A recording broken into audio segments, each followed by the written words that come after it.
Timnas Indonesia U23 harus mengakui keunggulan Timnas Thailand U23 di babak semifinal SEA Games 2021 Vietnam.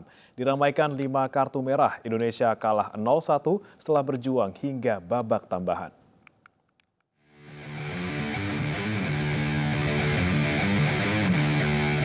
Indonesia bermain tanpa Asnawi Mangkualam pada pertandingan melawan Thailand di semifinal SEA Games 2021 Kamis sore. Pada laga ini Rahmat Irianto ditarik menjadi bek kanan oleh Shin Tae-yong. Pada babak pertama Indonesia langsung menekan dan menerapkan garis pertahanan tinggi. Peluang pertama hadir dari tendangan bebas Mark Klok. Namun tembakan pemain naturalisasi ini masih menyambit tipis. Thailand gantian sempat mengancam lewat tembakan Benjamin Davis. Jelang turun minum, Mark Klok kembali mengancam lewat sepakan sudut namun sepakannya membentur mistar gawang. Pada babak kedua gantian Thailand yang menekan, gawang Indonesia nyaris kebobolan beberapa kali dari serangan bertubi-tubi Thailand. Namun di menit-menit akhir, babak kedua Indonesia mencoba bangkit dan menyerang balik. Beberapa peluang tercipta sebelum akhirnya Egy Maulana Fikri cedera. Pertandingan berakhir tanpa gol di waktu normal.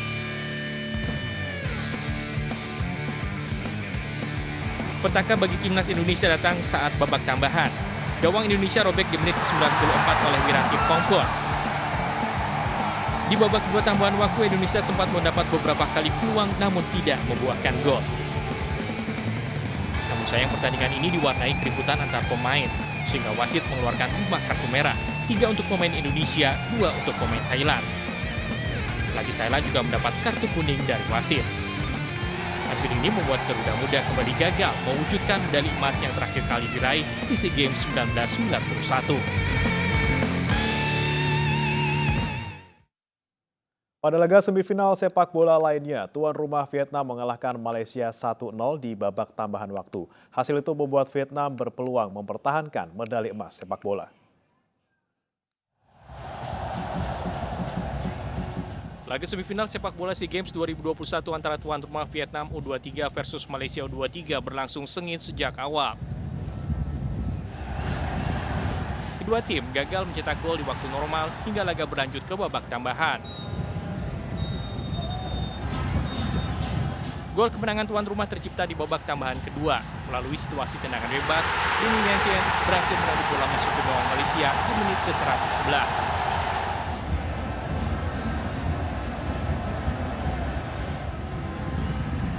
Usaha Malaysia untuk menyamakan kedudukan tak membuahkan hasil hingga babak tambahan kedua selesai.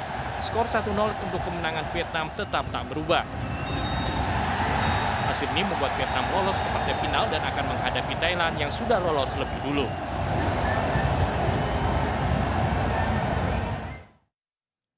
Tim bola basket putra Indonesia kembali meraih hasil positif dengan meraih kemenangan ketiganya di SEA Games 2021 atas Kamboja. Bertanding di Tran Tri Gymnasium, tim basket putra Indonesia menang dengan skor telak 94-44.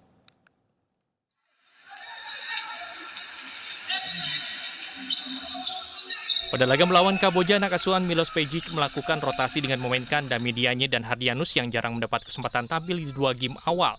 Kedua pemain itu bermain sangat memuaskan, yang mana Dami mampu finish dengan raihan poin terbanyak 14 angka serta 12 rebounds. Hardianus yang juga baru diturunkan juga mencetak 2 digit poin dengan 11 poin dan 3 assist. Disusul di belakang Hardianus ada Andakara Prastawa dan Juan Lauren Koko Diputra yang sama-sama mencetak 11 angka. Indonesia pun menutup laga ini dengan kemenangan telak 94-44 dan menempati posisi kedua klasemen sementara. Tim Merah Putih telah meraih 3 kemenangan dari 3 kali bertanding. Mereka punya poin yang sama dengan Filipina di puncak namun kalah selisih skor. Sebagai informasi, sistem yang digunakan di cabang olahraga basket putra 5x5 ini adalah round robin. Dengan demikian, penentuan siapa yang mendapat medali dilihat dari posisi klasemen akhir.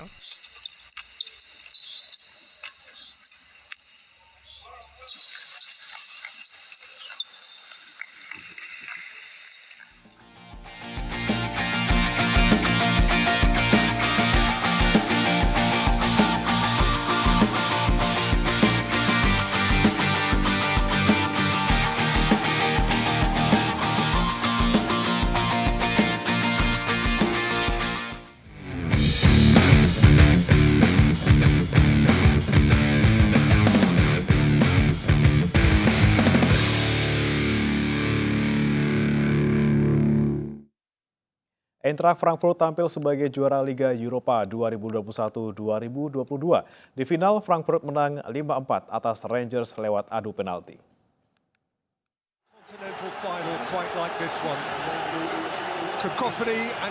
Final Liga Eropa antara Eintracht Frankfurt versus Rangers digelar di Ramon Sanchez Pizjuan yang juga markas Sevilla. Frankfurt mendapat peluang emas di menit ke-12. Sepakan Jubil So yang memotong halawan Allan McGregor masih terlalu lemah untuk menaklukkan kiper Rangers. Sementara Rangers berbalik menekan di menit ke-26. Tendangan Joao Aribo masih menyamping tipis di gawang Frankfurt. Rangers kembali mendapat peluang di injury time babak pertama, tapi sepakan Ryan Jack yang dalam posisi terbuka justru melambung. Skor 0-0 menutup paruh pertama. Pada babak kedua, Rangers memimpin pada menit ke-57. Sow salah mengantisipasi bola yang datang dan justru membuatnya mengarah ke gawang sendiri. Aribo pun dengan cukup leluasa menaklukkan kiper Frankfurt. It's 1-0 Rangers! It's a blur of blue! Tertinggal 1 gol, Frankfurt bangkit menekan pertahanan Rangers. Hasilnya tekanan Frankfurt membuahkan hasil di menit ke-69.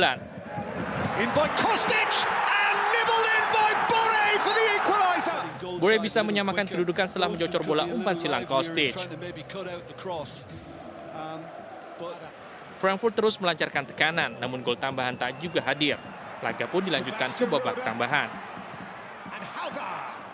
Sampai babak tambahan usai, gol pembeda kedua tim tak juga tercipta. Adu penalti menjadi penentu gelar juara. Penendang keempat Rangers, Aaron Ramsey, gagal setelah tembakannya dihalau kiper. Sementara kelima penendang Eintracht Frankfurt sukses mengeksekusi penalti, memastikan kemenangan dan gelar juara. Ini adalah gelar kedua Frankfurt di ajang ini setelah yang pertama pada 1980. Gelar yang juga jadi pelipur lara untuk Frankfurt yang hancur-hancuran di kompetisi lokal. Beralih ke basket NBA, Golden State Warriors berhasil menumpas perlawanan Dallas Mavericks di game pertama final wilayah Barat. Stephen Curry dan kolega sukses membekuk Mavericks 112-87. Steph Curry in his 6th conference finals, Luka making his... Bermain di Chase Center, tuan rumah memiliki serangan yang agresif sejak awal kuarter pertama. Tak jarang pertahanan Mavericks kocar-kacir dibuatnya. Warriors berhasil unggul dengan selisih jauh sejak awal. Warriors unggul 28-18 di kuarter pertama. Memasuki kuarter kedua, Mavericks mencoba bangkit. Mereka mampu mengimbangi perlawanan Warriors lewat aksi Luka Doncic yang tercetak total 20 poin. Sempat beberapa kali kena tekanan, Mavericks mampu bertahan dengan kuat meski tetap tertinggal di paruh pertama dengan skor 44-54. Tak mau mengecewakan publiknya sendiri, Warriors tancap gas di kuarter ketiga. Pemain andalan Warriors, Stephen Curry, yang total mencetak 21 poin, menggila di kuarter ini. Dia menciptakan mayoritas poin dari 34 angka yang didapat timnya. Sementara Mavericks hanya menambah 24 poin. Led by 6 of them by Stephen Curry. Warriors pun semakin nyaman di kuarter terakhir. Mavericks yang terlihat ingin bangkit tidak diberi kesempatan mengembangkan permainan. Tuan rumah pun mampu mengamankan keunggulan besar yang sudah tercatat, yakni 112-87. Warriors kini unggul 1-0 dalam format best of 7. Game kedua akan kembali dimainkan di Chase Center Sabtu nanti.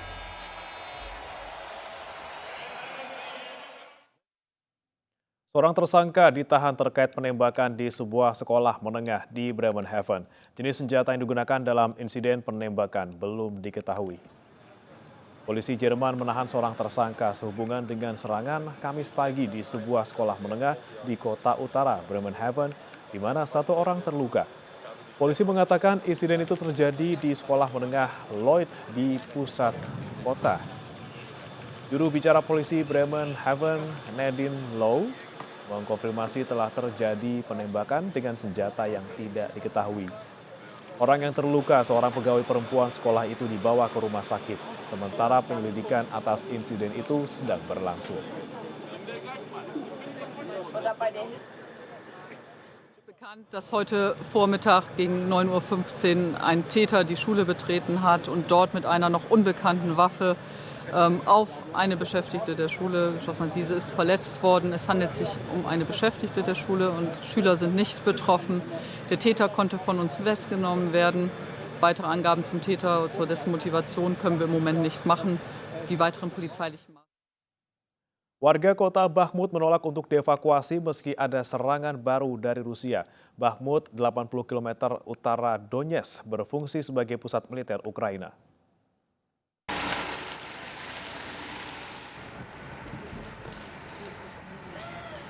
Penduduk sebuah kota di jantung wilayah Donbas yang terkena serangan Rusia menolak untuk pergi meskipun ada serangan baru. Bentrokan yang sangat sengit telah terjadi di kota Bakhmut yang dikuasai Ukraina dalam beberapa hari terakhir bersama dengan kota Severodonetsk dan Avdiivka. Bakhmut, sekitar 80 km utara Donetsk di Ukraina Timur, berfungsi sebagai pusat militer Ukraina dan pasukan tambahan dikirim terus-menerus untuk menangkis pasukan Rusia. Pasukan Rusia telah memusatkan upaya di daerah itu, merebut wilayah dan meninggalkan pabrik dan daerah pemukiman yang hancur. Sebuah pabrik yang menyediakan pemanas untuk sekitar 10.000 orang di distrik itu menjadi sasaran, menewaskan sejumlah orang termasuk seorang tentara. Prajurit lain berbicara tentang bagaimana mereka nyaris lolos, termasuk seorang yang sedang mengirim pesan audio ke temannya ketika penembakan terjadi beberapa meter di depannya. Tentara mengatakan Rusia menargetkan warga sipil untuk menimbulkan kepanikan, tetapi orang-orang yang berjuang keras berdiri teguh menentangnya.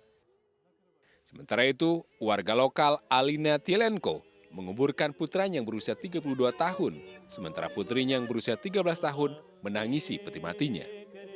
Kerabat dan teman berduka bersama mereka. Ні, воно не стояло. Воно не стояло цієї смерті.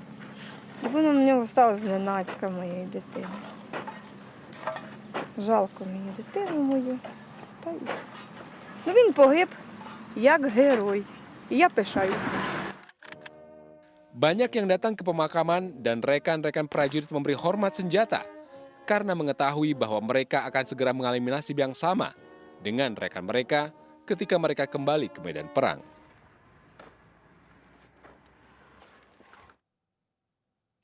.730 tentara Ukraina masih bersembunyi di salah satu pabrik di Mariupol. Sekitar 80 orang dari tentara Ukraina yang menyerah terluka. Militer Rusia pada hari Kamis mengatakan total 1.730 tentara Ukraina yang bersembunyi di pabrik baja raksasa di Mariupol telah menyerah sejak Senin. Juru bicara Kementerian Pertahanan Rusia, Igor Konashenkov, mengatakan jumlah tersebut termasuk 771 orang yang telah meletakkan senjata selama 24 jam terakhir. Konashenkov mengatakan 80 orang yang menyerah terluka dengan perawatan medis yang diberikan di rumah sakit Novoazov dan Donetsk. Klaim ini tidak dapat diverifikasi secara independen. За прошедшие сутки на заблокированном металлургическом комбинате «Азовсталь» в Мариуполе в плен сдался 771 боевик националистического подразделения «Азов». Всего 16 мая в плен сдались 1730 боевиков, в том числе 80 раненых. Все нуждающиеся в стационарном лечении получают помощь в медучреждениях Донецкой Народной Республики. Bentrokan terjadi di Kota Lima, Peru saat ratusan pekerja tambang melakukan aksi protes. Para penambang minta masalah dengan masyarakat adat segera diselesaikan.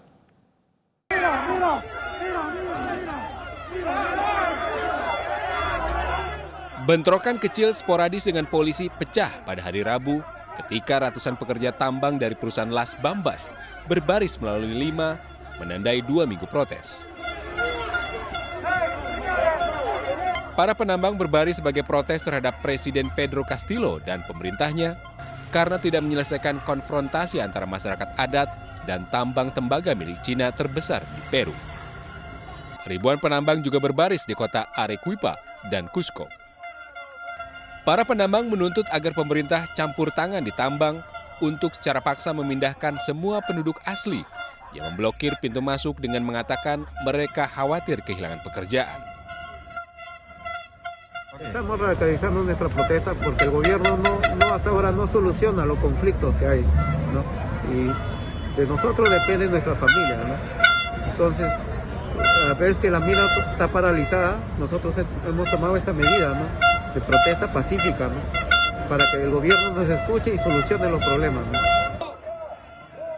Masyarakat adat menuntut agar Minmetals milik negara Cina melalui anak perusahaannya MMG Limited membayar mereka lebih daripada yang semula mereka setujui karena mengizinkan perusahaan menambang di tanah leluhur mereka.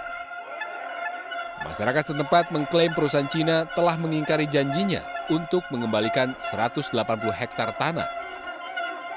Pada awal Mei, sekitar 700 orang pribumi diusir karena memblokir akses ke tambang selama berminggu-minggu. Tetapi banyak dari mereka telah kembali mencegah para penambang bekerja.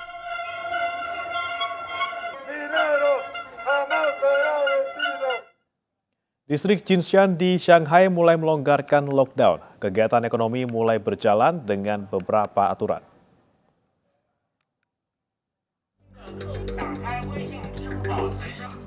Bisnis di distrik Jinshan yang terpencil di Shanghai dibuka kembali pada hari Rabu. Mengambil satu langkah maju untuk kembali normal setelah kota tersebut mengumumkan bahwa transmisi virus corona telah terputus di tingkat komunitas di seluruh Shanghai. Penduduk di distrik Jinshan keluar dan berkeliling berbelanja di pasar segar dan membeli makanan serta minuman di jalan. Bisnis dari semua jenis kembali membuka pintu mereka pada hari Rabu.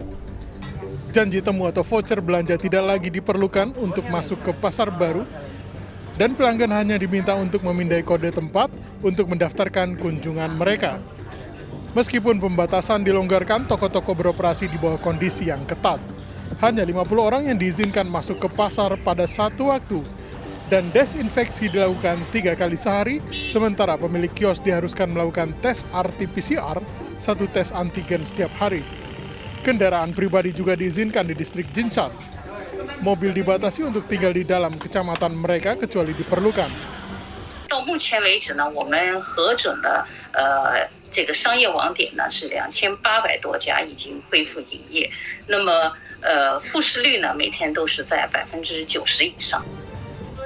Shanghai mencatat sekitar 700 kasus baru pada hari Rabu.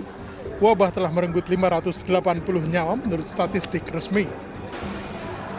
Bahkan ketika jumlah kasus baru anjlok, pihak berwenang melonggarkan pembatasan dengan cara yang lambat dan disengaja ketika mereka mencoba untuk memastikan bahwa virus tidak lagi menyebar dimanapun di luar fasilitas karantina dan area dengan infeksi yang terdeteksi. Sementara kehidupan tampaknya kembali normal di daerah-daerah terpencil seperti distrik Jinshan, sebagian besar wilayah pusat kota Shanghai tetap berada di bawah pembatasan ketat. Pesta kebun digelar keluarga kerajaan di Istana Buckingham. Ratu menyelenggarakan 4 kali pesta kebun selama musim panas. The Duchess of Cambridge, Pangeran Edward dan Sophie, Countess of Wessex, mengadakan pesta kebun di Istana Buckingham pada hari Rabu 18 Mei 2022. Ratu secara tradisional menyelenggarakan 4 pesta kebun setiap musim panas. Namun masalah mobilitas mencegahnya melakukan tahun ini. Pesta kebun tahunan memberikan penghargaan kepada mereka yang telah mengabdikan diri dalam pelayanan publik. Ratu akan merayakan Platinum Jubilinya pada bulan depan.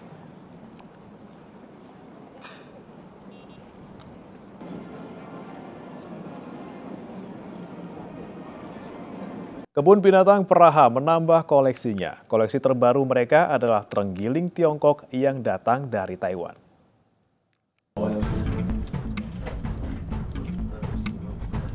Kebun Binatang Praha memperkenalkan sepasang terenggiling Tiongkok yang terancam punah ke publik. Ini adalah taman hewan kedua di benua Eropa yang memiliki hewan langka ini. Kedatangan hewan langka dari Taiwan ini seiring dengan Cina yang mencegah kedatangan sepasang panda raksasa yang diharapkan. Guobao, terenggiling jantan, dan Runhou Tang, betina berasal dari kebun binatang Taipei, hewan mamalia yang banyak diburu untuk diambil sisik dan dagingnya. Diperkirakan hampir 200.000 diperdagangkan pada 2019 karena digunakan dalam pengobatan tradisional di Asia dan di tempat lain. Beberapa tahun yang lalu, ibu kota Ceko menginginkan panda setelah menandatangani perjanjian kemitraan dengan Beijing pada tahun 2016. Namun harapan itu berakhir 3 tahun kemudian ketika Praha memutuskan untuk mencabut perjanjian dengan Beijing, sebuah tindakan yang membuat marah Cina. Praha mengambil tindakan setelah Beijing menolak permintaan untuk menghapus klausul dari perjanjian yang menyatakan bahwa Praha mendukung prinsip satu Cina yang tidak mengakui Taiwan sebagai negara merdeka. Pemerintah Ceko mengakui prinsip satu Cina, tetapi para pejabat Praha mengatakan mereka ingin fokus pada kerjasama budaya, bukan pada politik.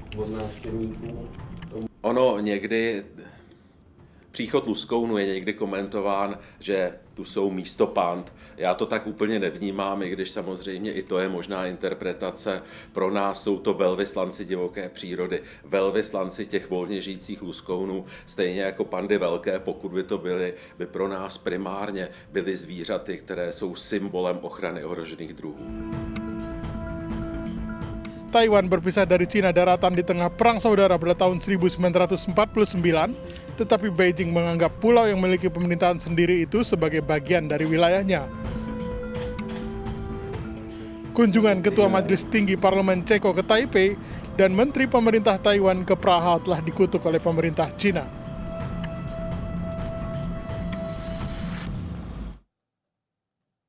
Informasi tadi menutup Anyus pagi hari ini. Akhirnya saya Breman Atenaya undur diri. Terima kasih, selamat pagi, sampai jumpa.